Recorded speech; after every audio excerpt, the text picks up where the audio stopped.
This is television for the Isles of Scilly, brought to you with Truro and Penwith College and the Scilly Lottery. From Radio Scilly, this is scillytv.com.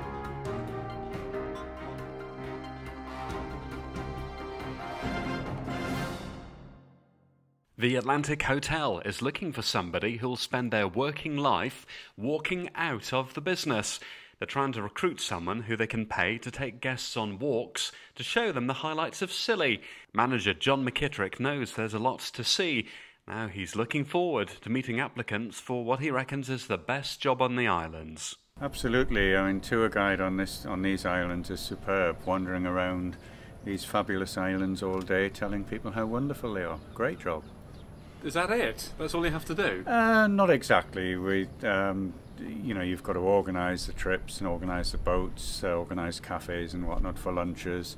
And obviously you need to know about the islands. You need to know about the history, the flora, the fauna, the wildlife, and be able to impart that knowledge to the guests as you walk around. But also it's quite fun and light-hearted. You need to have some anecdotes and stories about the islands.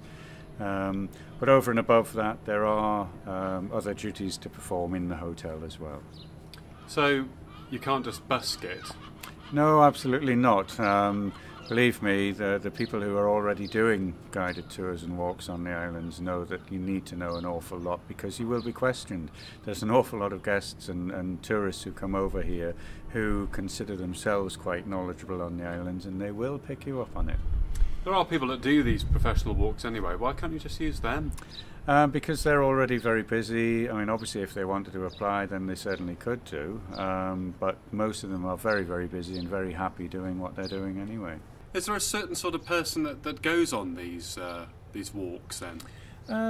Yes, I mean, obviously we deal with tour operators and we bring groups of tours. We've got 41 people arriving this afternoon. They tend to be, shall we say, between 50 and 70. And they tend to be people who are looking for an outside holiday, and they want to know about the islands, which is good.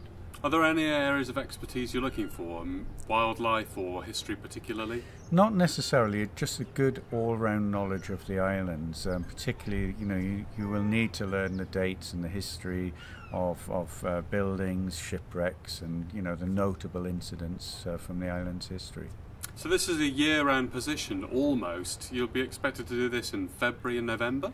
Yes, of course. I mean, we start early February and go all the way through until middle of November. And yes, there are going to be days where it's raining and you still have to go out.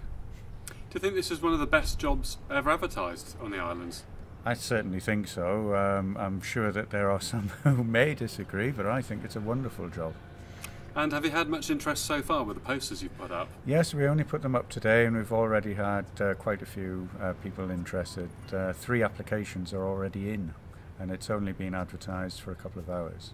So how are you going to decide? I mean, if you get somebody that's born and bred locally who's 20 as opposed to somebody with the same sort of history of living here who's much older, how will you choose between them? I think we'll decide on various things.